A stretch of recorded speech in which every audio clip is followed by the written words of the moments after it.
Adobe ഇല്ലുസ്ട്രേറ്ററിനെ പറ്റി എല്ലാ കാര്യങ്ങളും പഠിപ്പിക്കുന്ന വീഡിയോ സീരീസിൻ്റെ ഒരു എപ്പിസോഡാണിത്.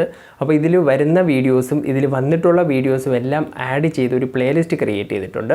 അപ്പോൾ ആ പ്ലേലിസ്റ്റിലോട്ട് നിങ്ങൾക്ക് പോകാനായിട്ട് ഇവിടെ മുകളിൽ ഐ ബട്ടണിൽ ക്ലിക്ക് ചെയ്യാം, അല്ലെങ്കിൽ ഡിസ്ക്രിപ്ഷനിൽ ഞാനൊരു ലിങ്ക് ആയിട്ടും കൊടുക്കാം. അതിൽ പോയി കഴിഞ്ഞാൽ ഈ സീരീസിൽ വരുന്ന എല്ലാ വീഡിയോസും നിങ്ങൾക്ക് അതിൽ കാണാനായിട്ട് പറ്റും. ഒരു സിമ്പിൾ സ്ട്രോക്ക് അല്ലെങ്കിൽ ഒരു ലൈനിൽ നമുക്ക് എങ്ങനെയൊക്കെ ഡിസൈനുകൾ ചെയ്യാം എന്ന് നമുക്ക് മനസ്സിലാക്കി തരുന്ന ഒരു ടൂളാണ് വിഡ്ത്ത് ടൂൾ. അപ്പോൾ വിഡ്ത്ത് ടൂൾ എന്താണ്, അത് എങ്ങനെയൊക്കെ ഉപയോഗിക്കാം എന്നുള്ളത് നമുക്ക് അത് ചെയ്ത് തന്നെ പഠിക്കാം. ഞാൻ ഇപ്പോൾ ഇല്ലുസ്ട്രേറ്റർ ഓപ്പൺ ചെയ്തിട്ടുണ്ട്. ഇനി നമുക്ക് ലൈൻ ടൂൾ എടുത്തതിന് ശേഷം ഇവിടെ ഒരു സ്ട്രെയിറ്റ് ലൈൻ വരയ്ക്കാം. അത് കഴിഞ്ഞിട്ട് നമുക്ക് വിഡ്ത്ത് ടൂൾ എടുക്കാം. ഈ കാണുന്ന ഈ ഒരു ഐക്കണാണ് വിഡ്ത്ത് ടൂൾ. വിഡ്ത്ത് ടൂള് നമ്മൾ സെലക്ട് ചെയ്ത് ഈ ലൈനിലൂടെ നമ്മളിത് മൗസ് പോയിൻ്ററിങ്ങിനെ കൊണ്ടുപോകുമ്പോൾ നമുക്ക് കാണാൻ പറ്റും. അവിടെ ചെറിയൊരു ഡോട്ട് കാണുന്നുണ്ട്. നമ്മൾ ജസ്റ്റ് ഇത് മൂവ് ചെയ്യുമ്പോൾ തന്നെ ഇതിലൊരു ഡോട്ട് പോലെ കാണാൻ പറ്റും. ഞാൻ ജസ്റ്റ് ഇവിടെ ഒന്ന് ക്ലിക്ക് ചെയ്തതിന് ശേഷം ഒന്ന് ഡ്രാഗ് ചെയ്ത് നോക്കുകയാണ്. ഡ്രാഗ് ചെയ്ത് നോക്കുമ്പോൾ നമുക്ക് ആ ഒരു ലൈൻ വേറൊരു ഷേപ്പിലോട്ട് മാറിയതായിട്ട് കാണാൻ പറ്റും. അതേപോലെ നമുക്ക് ഈ ഒരു ലൈനിൽ എവിടെ വേണമെങ്കിലും ക്ലിക്ക് ചെയ്തതിന് ശേഷം ഡ്രാഗ് ചെയ്യാനായിട്ട് പറ്റും. നമ്മളിപ്പോൾ ചിലപ്പോൾ ക്ലിക്ക് ചെയ്ത് ചില സൈഡിലോട്ട്, അതായത് ഞാൻ ഇപ്പോൾ ഇങ്ങോട്ട് വലിച്ചു കഴിഞ്ഞാൽ ആവില്ല. അപ്പോൾ ഏതെങ്കിലും ഒരു ഡയറക്ഷനിലോട്ട് നമ്മൾ ക്ലിക്ക് ചെയ്ത് ഡ്രാഗ് ചെയ്യുന്ന സമയത്ത് ആയില്ലെങ്കിൽ അത് ഓപ്പോസിറ്റ് ഡയറക്ഷനിലോട്ട് വലിച്ചു കഴിഞ്ഞാൽ കറക്റ്റായിട്ട് ആവും.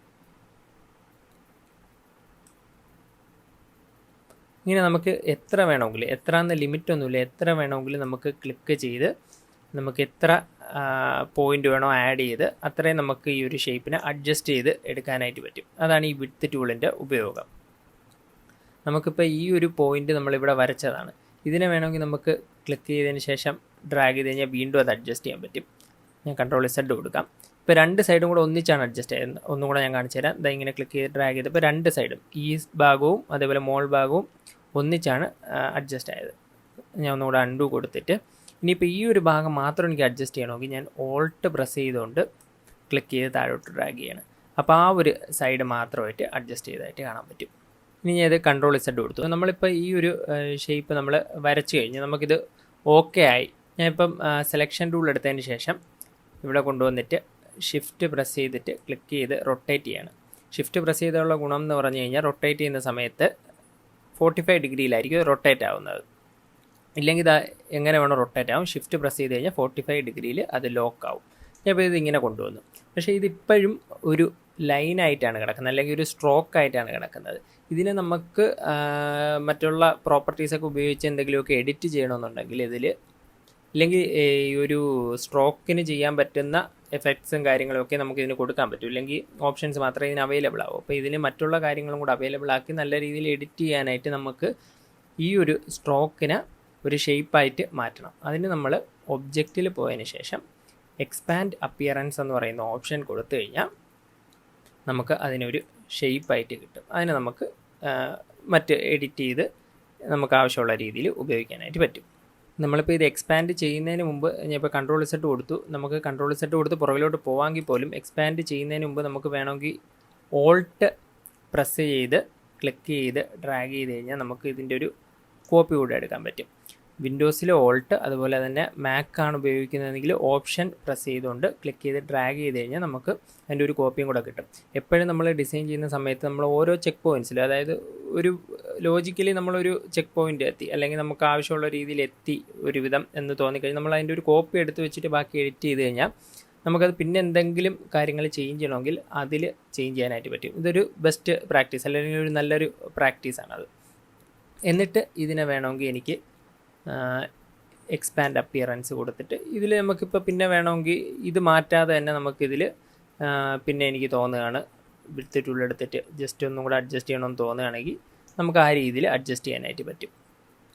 പിന്നെ വിഡ്ത്ത് ടൂളിൽ വേറൊരു പ്രത്യേകത ഉള്ളതെന്ന് പറഞ്ഞു കഴിഞ്ഞാൽ നമ്മളിപ്പോൾ ഇവിടെ ഒരു പോയിൻ്റ് ആഡ് ചെയ്ത് നമുക്ക് ഈ ഒരു പോയിൻറ്റിന് വേണമെങ്കിൽ ക്ലിക്ക് ചെയ്ത് ഡ്രാഗ് ചെയ്ത് കഴിഞ്ഞാൽ അത് അവിടെ നിന്ന് മൂവ് ചെയ്യാനുള്ളൊരു ഓപ്ഷനും കൂടെ അതിലുണ്ട്. ഇനി ഇതേപോലെ നമുക്ക് ഞാൻ ഇവിടെ നിന്ന് ഒരു എലിപ്സ് ടൂൾ എടുത്തതിന് ശേഷം ഒരു എലിപ്സ് വരയ്ക്കുകയാണ്. ഇവിടെ ഞാൻ ഷിഫ്റ്റ് പ്രസ് ചെയ്തുകൊണ്ടാണ് വരയ്ക്കുന്നത്. അപ്പോൾ നമുക്ക് പെർഫെക്റ്റ് ആയിട്ടുള്ള ഒരു സർക്കിളായിട്ട് തന്നെ കിട്ടും. എന്നിട്ട് ഇവിടെയും ഞാൻ വിഡ്ത്ത് ടൂൾ എടുത്തതിന് ശേഷം ഒന്ന് ക്ലിക്ക് ചെയ്ത് ഡ്രാഗ് ചെയ്ത് നോക്കുകയാണ്. അവിടെയും നമുക്ക് ആ ഒരു ഷേപ്പ് മാറിയതായിട്ട് കാണാനായിട്ട് പറ്റും. ഇതിപ്പോൾ വേണമെങ്കിൽ നമുക്ക് പെൻ ടൂൾ ഉപയോഗിച്ചിട്ട് നമുക്കൊരു ഷേപ്പ് വരച്ച് നോക്കാം. ഞാൻ ഇവിടെ പെൻ ടൂൾ ഉപയോഗിച്ചൊരു ഷേപ്പ് വരച്ചു. അതിന് ശേഷം വിഡ്ത്ത് ടൂൾ എടുത്തിട്ട് എനിക്ക് വേണമെങ്കിൽ ഇവിടെയും ഇതേപോലെ ചെയ്യാനായിട്ട് പറ്റും. പെൻസിൽ ടൂൾ ഒന്ന് എടുക്കാം. പെൻസിൽ ടൂൾ എടുത്തതിന് ശേഷം പെൻസിൽ ടൂളിൽ ഡബിൾ ക്ലിക്ക് ചെയ്തിട്ട് ഈ സ്മൂത്ത് എന്നുള്ളത് റൈറ്റ് അറ്റത്ത് കൊണ്ടുവയ്ക്കാം. എന്നിട്ട് കീപ് സെലക്റ്റഡ് എന്നുള്ളത് അൺസെലക്ട് ചെയ്തിട്ട് ഓക്കെ കൊടുക്കാം. ഇല്ലെങ്കിൽ നമ്മൾ വരയ്ക്കുന്ന സമയത്ത് ആ ഒരു വരച്ച സ്ട്രോക്ക് സെലക്ട് ആയിട്ട് തന്നെ കിടക്കും. പിന്നെ സ്മൂത്ത് മാക്സിമം ആക്കുമ്പോൾ നമ്മൾ വരയ്ക്കുന്നത് അത് നല്ല രീതിയിൽ സ്മൂത്ത് ആക്കും. ഇനി നമുക്കിതിൻ്റെ സ്ട്രോക്ക് ഒന്ന് വൈറ്റ് കളർ സെറ്റ് ചെയ്ത് കൊടുക്കാം. എന്നിട്ട് സ്ട്രോക്കിൻ്റെ സൈസ് ഒരു 0.25 കൊടുക്കാം. എന്നിട്ട് നേരത്തെ കണ്ട പോലത്തെ ഒരു ഷേപ്പ് നമുക്കിവിടെ വരയ്ക്കാം. ഒരു സർക്കിള് പോലെ വരച്ചിട്ട് ഒരു ഫ്ലവർ പോലെ നമുക്കിവിടെ വരയ്ക്കാം.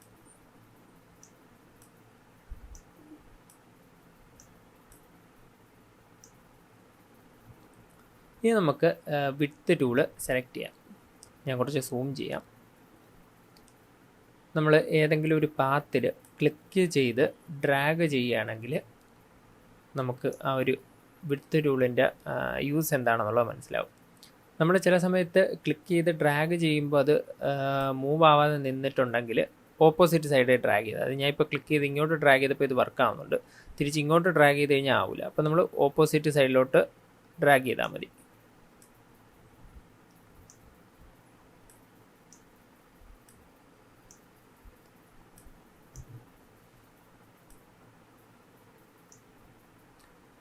ഇത് സോളിഡ് ആയിട്ടുള്ള ഒബ്ജക്റ്റുകളിലൊന്നും വർക്കാവില്ല. അതായത് ഞാൻ ഇപ്പോൾ ഒരു സോളിഡ് ഫില്ല് കൊടുത്തിട്ടൊരു സ്ക്വയർ ഇവിടെ വരച്ചിട്ടുണ്ട്. അപ്പോൾ അതായത് ഇതിലൊന്നും നമുക്ക് ഈ വിഡ്ത്ത് ടൂൾ വെച്ചിട്ട് ക്ലിക്ക് ചെയ്ത് ഡ്രാഗ് ചെയ്യാനായിട്ട് പറ്റില്ല. പക്ഷേ ഇതൊരു സ്ട്രോക്ക് ആയിരുന്നെങ്കിൽ നമുക്ക് വിഡ്ത്ത് ടൂൾ ഉപയോഗിച്ച് ഇതേപോലെ ചെയ്യാനായിട്ട് പറ്റും. ഇനി നമുക്ക് വേറൊരു ഷേപ്പും കൂടെ നോക്കാം. ഞാൻ വീണ്ടും പെൻസിൽ ടൂൾ എടുക്കുകയാണ്. സ്ട്രോക്ക് 0.25 കൊടുക്കുന്നു.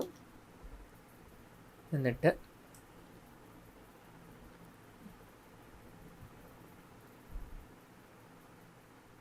ഇങ്ങനെ വരയ്ക്കാം. ഇങ്ങനൊരു വര കൊടുക്കാം. ഒരു അപ്പൂപ്പന്താടി പോലൊരു ഇമേജ് വരയ്ക്കാം. എന്നിട്ട് നമുക്ക് ഇതിലും വിഡ്ത്ത് ടൂൾ എടുത്തതിന് ശേഷം ജസ്റ്റ് ക്ലിക്ക് ചെയ്ത് ഡ്രാഗ് ചെയ്യാം.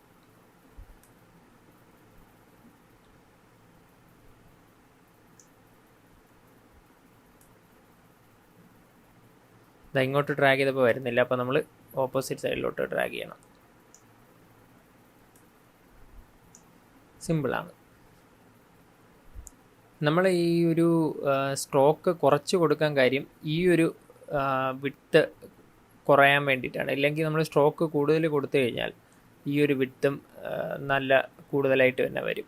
അപ്പോൾ നമുക്ക് ഇതൊന്ന് കുറയ്ക്കാൻ വേണ്ടിയിട്ടാണ് നമ്മൾ സ്ട്രോക്ക് 0.25 കൊടുത്തത്. ഇനി നമുക്കിതിൽ വേറൊരു കാര്യം കൂടെ നോക്കാം. ഇപ്പോൾ ഞാൻ ഇവിടെ വന്നിട്ട് ഞാൻ ഇവിടെ ഒരു പോയിൻ്റ് ആഡ് ചെയ്യണം. നമുക്ക് ഇഷ്ടമുള്ളിടത്ത് പോയിൻ്റ് ആഡ് ചെയ്യാൻ പറ്റും. ഞാനിവിടെ ക്ലിക്ക് ചെയ്ത് ഇങ്ങനെ ഡ്രാഗ് ചെയ്യുന്ന സമയത്ത് നമുക്ക് ഇങ്ങനെ വലുതാക്കാൻ പറ്റും, ഇല്ലെങ്കിൽ ചെറുതാക്കാനായിട്ടും പറ്റും. എന്നിട്ട് ഞാൻ സെലക്ഷൻ ടൂൾ എടുത്ത് ഈ ഒരു ഇത് സെലക്ട് ചെയ്തതിന് ശേഷം സ്ട്രോക്കിൽ വന്നിട്ട് ക്യാപ്പ് റൗണ്ട് ക്യാപ്പ് എന്നുള്ളത് കൊടുക്കുകയാണ്. അപ്പോൾ നമുക്കിവിടെ ഈ ഒരു ഷേപ്പ് ഇങ്ങനെ മാറിയതായിട്ട് കാണാൻ പറ്റും. ഇനി നമുക്ക് വിഡ്ത്ത് ടൂൾ എടുത്തു കഴിഞ്ഞാൽ നമുക്ക് ഇവിടെ ഈ ഒരു പോയിൻ്റ് നമ്മൾ നേരത്തെ ചെയ്തൊരു പോയിൻ്റാണ്, ഇത് നമുക്ക് അഡ്ജസ്റ്റ് ചെയ്യുന്നതനുസരിച്ച് അവിടെയും മാറുന്ന കാണാൻ പറ്റും. അതേപോലെ ഇവിടെ ഈ ഒരു പോയിൻ്റ് ഇങ്ങനെ നീക്കുന്നതനുസരിച്ച് അല്ലെങ്കിൽ അഡ്ജസ്റ്റ് ചെയ്യുന്നതനുസരിച്ച് ആ ഒരു സൈസ് മാറി മാറി വരും. അതേപോലെ നമുക്ക് എല്ലാത്തിലും ചെയ്ത് നോക്കാം. ഈ ഒരു സൈസ് ഇവിടെ കൂട്ടുന്നു. ഇവിടെ ക്ലിക്ക് ചെയ്തിട്ട് ജസ്റ്റ് ഇങ്ങനെ ഡ്രാഗ് ചെയ്യുന്നു. സെലക്ഷൻ ടൂൾ എടുത്ത് സെലക്ട് ചെയ്യുന്നു. സ്ട്രോക്കിൽ പോയിട്ട് ക്യാപ്പ് റൗണ്ട് കൊടുക്കുന്നു.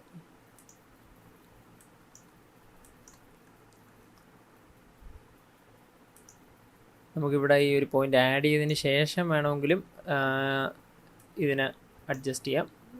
എന്നിട്ട് വീണ്ടും സെലക്ഷൻ ടൂൾ എടുത്ത് സെലക്ട് ചെയ്യുന്നു. സ്ട്രോക്ക് ക്യാപ്പ് കൊടുക്കുന്നു, അതായത് റൗണ്ട് ക്യാപ്പ് കൊടുക്കുന്നു. അടുത്ത വീണ്ടും നമുക്കിതിലും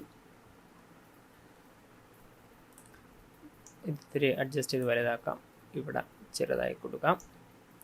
എന്നിട്ട് സെലക്ഷൻ ടൂൾ എടുത്ത് സെലക്ട് ചെയ്ത് സ്ട്രോക്ക് ക്യാപ്പ് റൗണ്ട് ക്യാപ്പ് കൊടുക്കണം. അപ്പോൾ നമുക്ക് ആ ഒരു സിമ്പിളായിട്ടുള്ള ഒരു ലൈന് എത്ര ഭംഗിയായിട്ട് മാറ്റാൻ പറ്റി. ആ ഒരു ഇമേജ് വലിയൊരു ഭംഗിയില്ല, എന്നാലും ആ ഒരു സിമ്പിളായിട്ടുള്ള ആ ലൈനിനെ കാട്ടി നല്ലൊരു ഭംഗിയിലോട്ട് നമുക്ക് വിത്ത് ടൂളിൻ്റെ സഹായത്തോടുകൂടെ മാറ്റാൻ പറ്റി. അപ്പോൾ ഈ വീഡിയോയുടെ അസൈൻമെൻറ്റ് എന്താണെന്ന് നമുക്ക് നോക്കാം. അസൈൻമെൻറ്റിനുള്ള ഡൗൺലോഡ് ചെയ്യാനുള്ള ഫയൽ ഞാൻ ഡിസ്ക്രിപ്ഷനിൽ കൊടുത്തിട്ടുണ്ടാവും. അതിൽ പോയി കഴിഞ്ഞാൽ നിങ്ങൾക്ക് ഡൗൺലോഡ് ചെയ്യാൻ പറ്റും. ആ ഫയൽ ഞാൻ ഇതിലോട്ടൊന്ന് പ്ലേസ് ചെയ്യാം. ഫയൽ പ്ലേസ്, ഞാൻ ആ ഫയൽ കിടക്കുന്ന ലൊക്കേഷനിൽ പോയിട്ട് ഞാൻ ആ ഫയൽ സെലക്ട് ചെയ്യണം. നിങ്ങളിത് ഡിസ്ക്രിപ്ഷനിൽ നിന്ന് ആ ലിങ്കിൽ നിന്ന് ഈ ഫയൽ ഡൗൺലോഡ് ചെയ്തെടുക്കുക. എന്നിട്ട് നിങ്ങൾ ഇതേപോലെ ഫയൽ പ്ലേസ് കൊടുത്ത് ഇത് സെലക്ട് ചെയ്തിട്ട് നമുക്കിവിടെ ഒരു ഓപ്ഷൻ കാണാം, ടെംപ്ലേറ്റ് എന്ന് പറയുന്നൊരു ഓപ്ഷൻ കാണും. ഇത് സെലക്ട് ചെയ്തതിന് ശേഷം പ്ലേസ് കൊടുക്കുക. ടെംപ്ലേറ്റ് കൊടുക്കുന്നതുകൊണ്ടുള്ള ഉപയോഗം എന്ന് പറഞ്ഞു കഴിഞ്ഞാൽ ഈ ഒരു ഇമേജ് ലോക്കായിട്ട് ഇത്തിരി ഫെയ്ഡായിട്ട് ബാക്ക്ഗ്രൗണ്ടിൽ വന്ന് കിടക്കും. ഇത് ക്ലിക്ക് ചെയ്ത് ഡ്രാഗ് ചെയ്താലൊന്നും നീങ്ങൂല. നമ്മൾ ഈ ലെയർ ഓപ്ഷനിൽ പോയതിന് ശേഷം, അതായത് ലെയറിൽ പോയിട്ട് അതിന് മുകളിൽ ഒരു ലെയർ കാണും, അതിലായിരിക്കും നമ്മൾ വരയ്ക്കുന്നത് വരുന്നത്. ഇത് താഴത്തെ ലെയർ ആയിരിക്കും. ഇത് അഥവാ നിങ്ങൾക്ക് ഡിലീറ്റ് ചെയ്ത് കളയണമെന്നുണ്ടെങ്കിൽ ഈ ഒരു ലോക്ക് ക്ലിക്ക് ചെയ്ത് കഴിഞ്ഞാൽ ലോക്ക് മാറും. അത് കഴിഞ്ഞ് നമുക്ക് ക്ലിക്ക് ചെയ്ത് ഡിലീറ്റ് ചെയ്ത് കളയാനും പറ്റും. ഇപ്പോൾ ഞാനത് പഴയ പോലെ ലോക്ക് ചെയ്ത് വെച്ചിട്ട് മുകളിലത്തെ ലെയർ എടുത്ത് ഈ ഒരു സംഭവം ആണ് നിങ്ങൾ അസൈൻമെൻ്റ് ആയിട്ട് വരച്ചെടുക്കേണ്ടത്. അപ്പോൾ ഞാൻ ഇതിൽ ജസ്റ്റ് ഒന്ന് കാണിച്ചു തരാം, ഒരു സ്റ്റാർട്ടിങ് കാണിച്ചു തരാം. ഇമേജ് എടുത്തതിന് ശേഷം നമുക്ക് ആദ്യം കർവേച്ചർ ടൂൾ എടുക്കാം. കർവേച്ചർ ടൂളിനെ കുറിച്ച് നമ്മൾ മുമ്പത്തെ ഒരു വീഡിയോയിൽ പറഞ്ഞിട്ടുള്ളതാണ്. അതെങ്ങനെയാണ് ഉപയോഗിക്കേണ്ടത് എന്നുള്ളതെല്ലാം ആ വീഡിയോയിലുണ്ട്. എന്നിട്ട് നമുക്ക് സ്ട്രോക്ക് ഒരു 0.05 അല്ലെങ്കിൽ 0.25 ഒക്കെ കൊടുക്കാം. നമ്മൾ നേരത്തെ പറഞ്ഞ പോലെ തന്നെ ഇത് മാക്സിമം കുറച്ച് കൊടുക്കുക. കാരണം 0 നമുക്ക് കൊടുക്കാൻ പറ്റില്ല. അതുകൊണ്ട് തന്നെ മാക്സിമം കുറച്ച് കൊടുത്തു കഴിഞ്ഞാൽ നമുക്ക് ഈ ഒരു എഡ്ജ് പോയിൻ്റ് അല്ലെങ്കിൽ ഒരു ആ അറ്റത്ത് വരുന്ന ആ പോയിൻറ്റിലുള്ള ആ വീതി കുറയും. അപ്പോൾ നമുക്ക് വിത്ത് ടൂൾ ഉപയോഗിക്കുമ്പം ആ ഒരു ചെറിയൊരു വൃത്തികേടുണ്ടാവും നമ്മൾ വലിയ സ്ട്രോക്കാണ് കൊടുത്തിട്ടുള്ളതെങ്കിൽ. അപ്പോൾ നമുക്കിവിടെ സ്റ്റാർട്ട് ചെയ്യാം. ഇതൊരു കോർണറാണ്, അപ്പോൾ നമുക്കിവിടെ ഡബിൾ ക്ലിക്ക് ചെയ്യാം. ഇവിടെ ഒരു കർവാണ് വരുന്നത്, അപ്പോൾ നമുക്ക് സിംഗിൾ ക്ലിക്ക് ചെയ്യാം. പിന്നെ അടുത്ത് ഇവിടെ വരുമ്പോൾ വീണ്ടും ഒരു കർവാണ് വരുന്നത്, അപ്പോൾ സിംഗിൾ ക്ലിക്ക്. ഇവിടെ വരുമ്പോൾ വീണ്ടും കോർണറാണ്, അപ്പോൾ ഡബിൾ ക്ലിക്ക് ചെയ്യാം. ഇനി നമുക്ക് വിഡ്ത്ത് ടൂൾ എടുത്തതിന് ശേഷം ക്ലിക്ക് ചെയ്ത് ഡ്രാഗ് ചെയ്യാം. അപ്പോൾ നമുക്ക് ആ ഒരു ഷേപ്പ് അവിടെ കിട്ടി. സെലക്ഷൻ ടൂൾ എടുത്തിട്ട് നമുക്ക് ഇവിടെ മാറി ക്ലിക്ക് ചെയ്ത് കഴിഞ്ഞാൽ നമുക്ക് ആ ഒരു ഷേപ്പ് കിട്ടിയായിട്ട് കാണാൻ പറ്റും. നിങ്ങളിപ്പോൾ ആദ്യം പഠിക്കുന്ന സമയത്ത് എക്സാക്ട്ലി ഇത് അതേപോലെ തന്നെ വരണമെന്നുള്ളത് നോക്കണ്ട. നിങ്ങൾ വരച്ച് നോക്കി ഏകദേശം കറക്റ്റ് ആക്കിയാൽ മതി. നമ്മൾ പിന്നെ ചെയ്ത് വരുന്ന സമയത്ത് നമുക്ക് എക്സാക്ട്ലി കറക്റ്റായിട്ട് ചെയ്തെടുക്കാനായിട്ട് പറ്റും. അപ്പോൾ ബാക്കിയുള്ളത് നിങ്ങൾ സ്വന്തമായിട്ട് ചെയ്യണം. ഇതിൽ സിമ്പിളാണ്, ഞാൻ ഒന്ന് പറഞ്ഞു തരാം. ഇത് ജസ്റ്റ് ഒരു സർക്കിൾ വരച്ചതിന് ശേഷം അതിന് വിഡ്ത്ത് ടൂൾ ഉപയോഗിച്ച് ക്ലിക്ക് ചെയ്ത് ഡ്രാഗ് ചെയ്തതാണ്. ഇതും ജസ്റ്റ് ഇങ്ങനെ ഒരു ഷേപ്പ് വരച്ചതിന് ശേഷം ക്ലിക്ക് ചെയ്ത് ഡ്രാഗ് ചെയ്തേക്കുന്നതാണ്. ഒരു പെൻ ടൂൾ ഉപയോഗിച്ച് വരച്ചതിന് ചെയ്തിരിക്കുന്നതാണ്, ക്ലിക്ക് ചെയ്ത് ഡ്രാഗ് ചെയ്തിരിക്കുന്നത്. ഇതും ഒരു പെർഫെക്റ്റ് സർക്കിൾ വരച്ചിട്ട് അതിൽ ചെയ്തിട്ടുള്ളതാണ്. നമ്മൾ ഇവിടെ ഈ ഒരു ഇത് ചെയ്തതുപോലെ തന്നെയാണ് രണ്ട് കാലുകളും ചെയ്യുന്നത്. പിന്നെ ഇവിടെ വരുമ്പോൾ ഈ ഒരു വാലും അതേപോലെ തലയിൽ ഇവിടെ ഒരു രോമം പോലെ നമ്മൾ കൊടുത്തിട്ടുണ്ട്. അത് നമ്മൾ ആദ്യം ചെയ്തതുപോലെ തന്നെ ആ ഒരു പെൻസിൽ ടൂൾ എടുത്തതിന് ശേഷം മറക്കരുത്, ഇത് ഫുള്ള് സ്മൂത്ത് ആക്കിയതിന് ശേഷം ജസ്റ്റ് ഇതാ ഇങ്ങനെ വരച്ചിട്ട് ആ ഒരു വിഡ്ത്ത് ടൂൾ എടുത്ത് ഇങ്ങനെ ക്ലിക്ക് ചെയ്ത് ഡ്രാഗ് ചെയ്ത് കൊടുത്തു കഴിഞ്ഞാൽ നമുക്ക് ആ ഒരു ഷേപ്പ് കിട്ടും. ഇതുപോലെ തന്നെയാണ് തലയുടെ ഭാഗത്ത് നമ്മൾ ചെയ്തിട്ടുള്ളത്. അപ്പോൾ ഇത് കംപ്ലീറ്റ് ചെയ്യാന്നുള്ളതാണ് നിങ്ങൾക്ക് ഈ ഒരു വീഡിയോയിലുള്ള അസൈൻമെൻറ്റ്. അപ്പോൾ ഇതാണ് വിഡ്ത്ത് ടൂളിൻ്റെ ഉപയോഗങ്ങൾ. ഫ്യൂച്ചറിൽ നമ്മൾ വിഡ്ത്ത് ടൂളിനെ പറ്റി അല്ലെങ്കിൽ ഈ വീഡിയോയെ പറ്റി എന്തെങ്കിലും ഒരു അപ്ഡേറ്റ് നമ്മൾ ചെയ്യുന്നുണ്ടെങ്കിൽ ആ ഒരു വീഡിയോ ചെയ്തിട്ട് ഡിസ്ക്രിപ്ഷനിൽ അപ്ഡേറ്റ് എന്ന് പറഞ്ഞ് നമ്മളൊരു സെക്ഷൻ കൊടുത്തിട്ടുണ്ട്. ആ സെക്ഷനിൽ അതിൻ്റെ ലിങ്ക് നമ്മൾ പേസ്റ്റ് ചെയ്യും. അഥവാ അപ്ഡേറ്റ് ഒന്നും ഇല്ല, നമ്മൾ പുതിയ വീഡിയോ ഒന്നും ചെയ്തിട്ടില്ല എന്നുണ്ടെങ്കിൽ നോ അപ്ഡേറ്റ്സ് എന്നായിരിക്കും അവിടെ കിടക്കുന്നത്. അപ്പോൾ പുതിയൊരു വീഡിയോയിൽ കാണുന്നവരേക്കും ബൈ.